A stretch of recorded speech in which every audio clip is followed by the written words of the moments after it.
tell you everything I've seen, the friends I've made, and then you tell me how. Здравейте! Вие сте с 181 епизод на подкаст Честна дума. Забавих се с този епизод, както никога до сега, за което съжалявам. През последните няколко седмици имах много пътувания и въпреки, че носех микрофон със себе си, просто не успях да запиша епизода. Но ето ме на линия, 23 април, седмицата, в която ставам на 50, продължавам да съм тук и да редя моите тиради.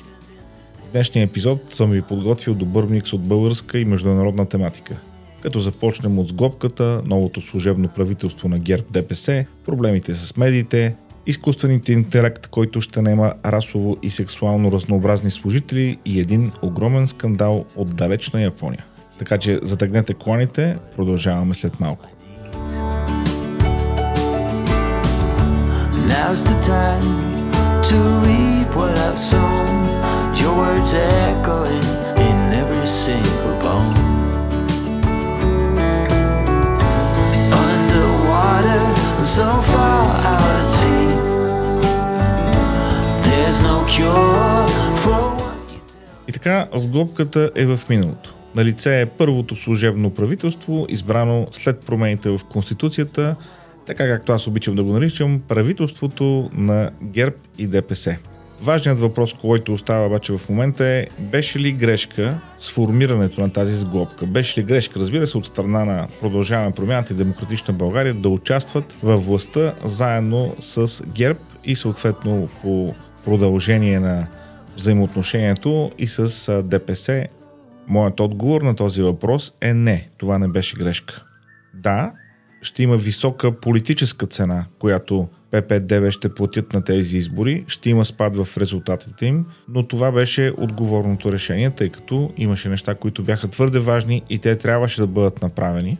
Неща свързани с промените в България, неща свързани с промените в Конституцията, които първоначално бяха приети, сега в момента остават недовършени, но те трябваше да бъдат стартирани и това нямаше да се случи в никаква друга конфигурация и по никакъв друг начин, освен ако ПП-ДБ не се бяха включили във властта. Да, те ще платят тежка политическа цена, но това беше правилното решение. Не беше грешка, въпреки че самите те допуснаха грешки, както в комуникацията, така и в отстъпчивостта си по някои въпроси. Това, което трябва да помним, е, че онова, което виждаме, не е всичко, което се случва.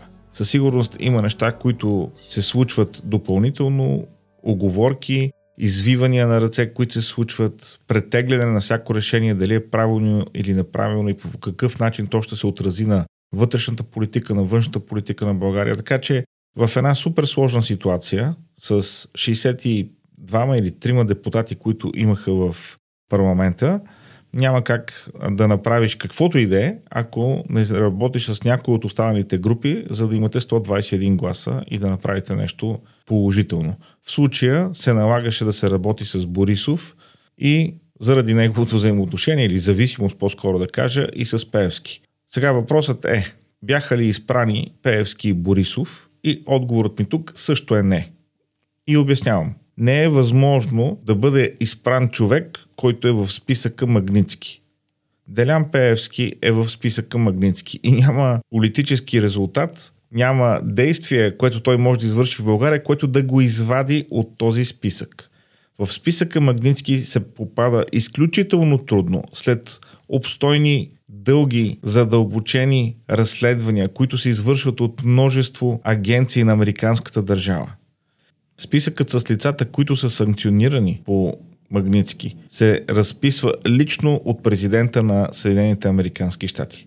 Така че не е възможно някой да изпере Делян Пеевски, без значение колко време му дават българските медии, които са му в джоба, без значение какво говорят анализаторите, които са платени от него или от ГЕРБ, без значение какво ни казват говорещите глави по телевизията. Този човек е в Магнитски и той няма как да бъде изпран. Такова нещо не съществува. и очаквам с нетърпение деня да видя, когато американската държава ще извади Делян Пеевски или който и да е друг от списъка Магнитски. Да, очаквам с нетърпение да видя деня, в който американската държава ще каже: ние сме сгрешили, като сме поставили Делян Пеевски в този списък и затова сега ние го изваждаме, за да поправим своята грешка. Американското правителство с милиардите си бюджети е направило грешка с добавянето на Пеевски в този списък и сега ще го извади. Това няма как да се случи и всеки, който ви обяснява, че това било възможно или че имало някаква хипотеза, говори абсолютни глупости. Това са празнословия. Няма как това нещо да се случи. Какво става с Борисов? Борисов, както и Пеевски, бяха на първия ред в Народното събрание. Нека ви кажа нещо. Работата на ППДБ заедно с ГЕРБ и ДПС ще има тежка политическа цена, но това беше работа по принуда, както за ППДБ, така и за ГЕРБ и ДПС. Борисов и Пеевски не бяха на първия ред в парламента, защото са големи парламентаристи. Борисов и Пеевски не бяха на първия ред в парламента, защото изведнъж в тях се бе събудило чувството, че е необходимо нещо да се направи за България. Тези хора десетки години показваха с политическото си поведение липсата на уважение към парламента и към парламентарната институция.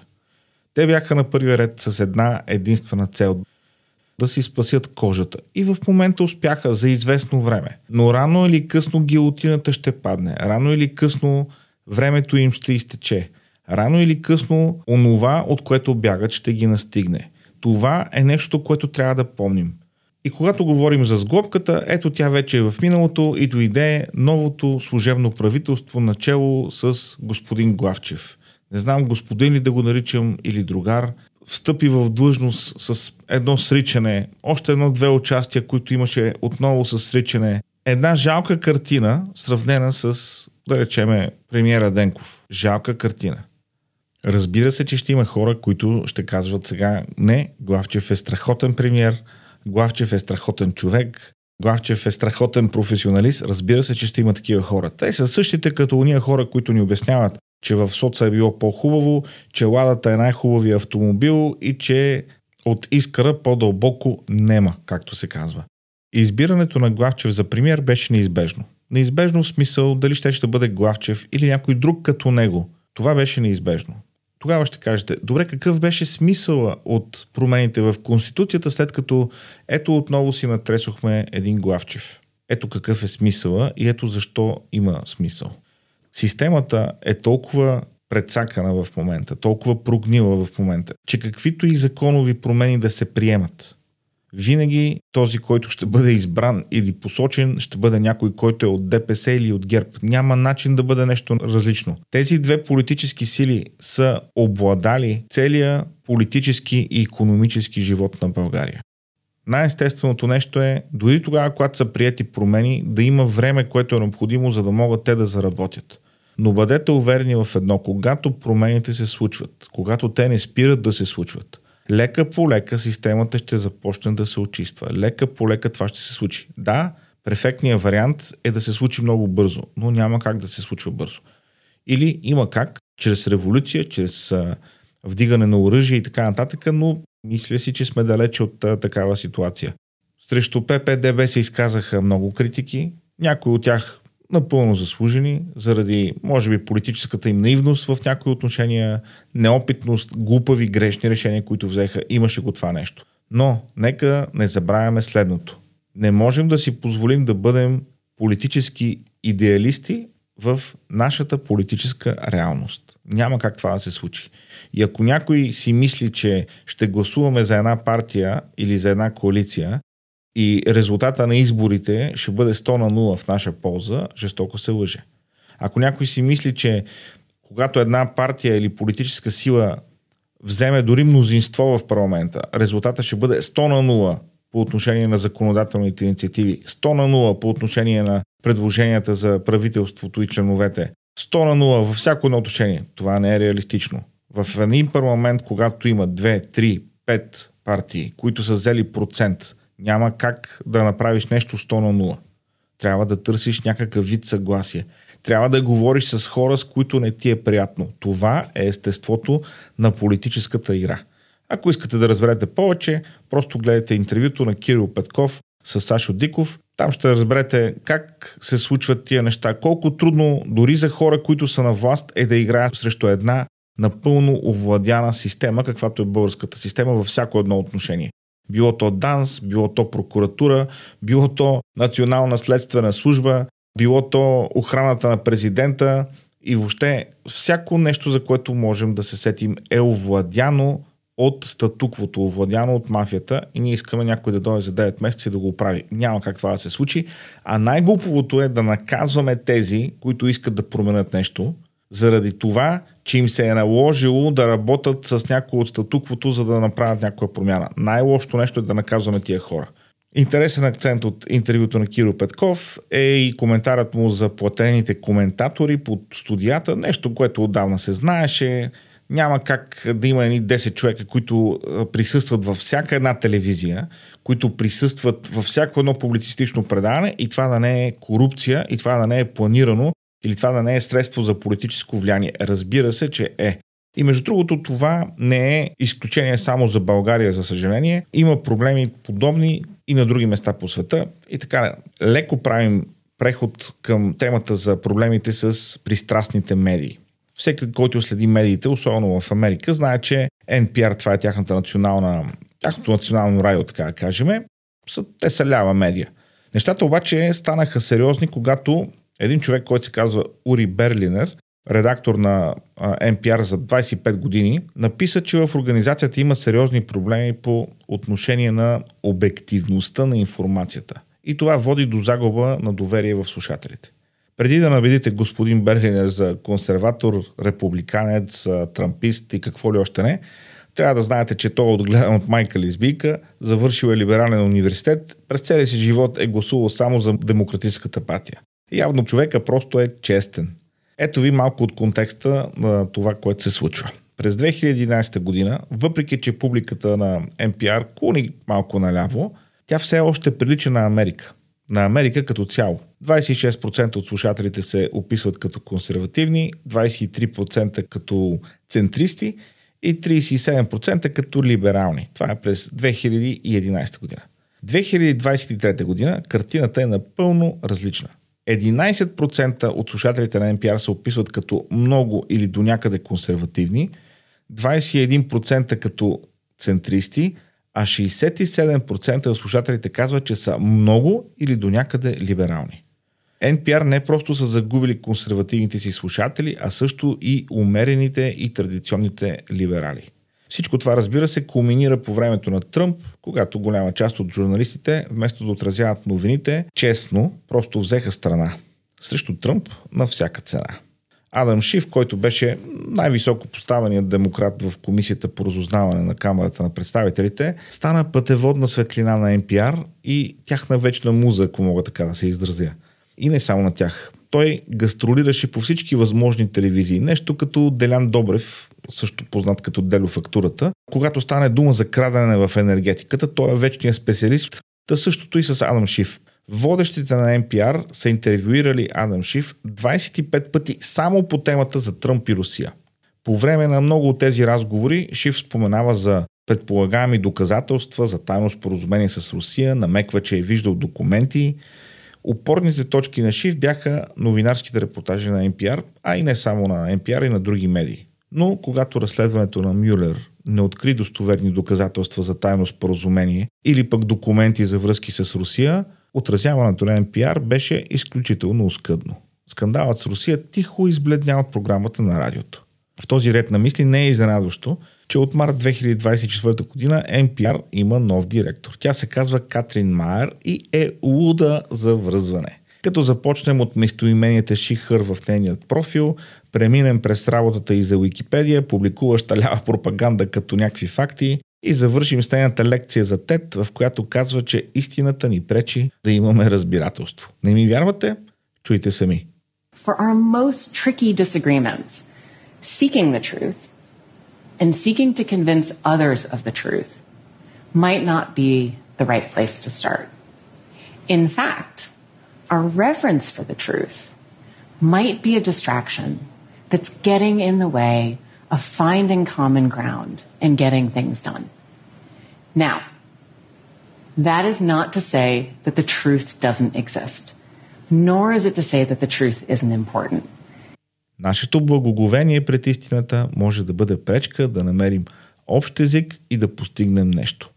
Нарочно оставих последната част, в която тя твърди, че казаното от нея не означава, че истината не е важна. Първо, защото някой ще чуе този разговор в TED и ще каже, че съм изрязал само част от него, макар че в един епизод на подкаста не мога да пусна целият TED Talk, може да го видите или да го чуете онлайн. Второ, оставих, защото искам да покажа когнитивния дисонанс в главите на тези хора. Ако истината е важна, тя ще моделира начина, по който решаваме проблеми. Ако истината е важна, тя не може да бъде пречка към общия език. Тя е основа на общия език. Но прогниването, на което сме свидетели, приятели, е повсеместно.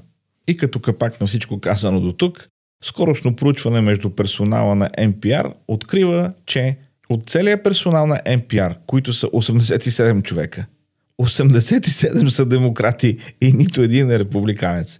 Но те продължават да твърдят, че това по никакъв начин не се отразява на обективността, на начина, по който те отразяват новините. Няма никакво влияние. И като говорим за лок проблеми, да поговорим за предстоящата AI дискриминация. Изкуственият интелект, който идва за да доведе до повече разнообразие в работната среда. В резултат на протестите покрай Джордж Флойд, технологичните компании обещаха да наемат повече хора от малцинствата. Една компания, която твърди, че им помага да го правят, се казва Gem.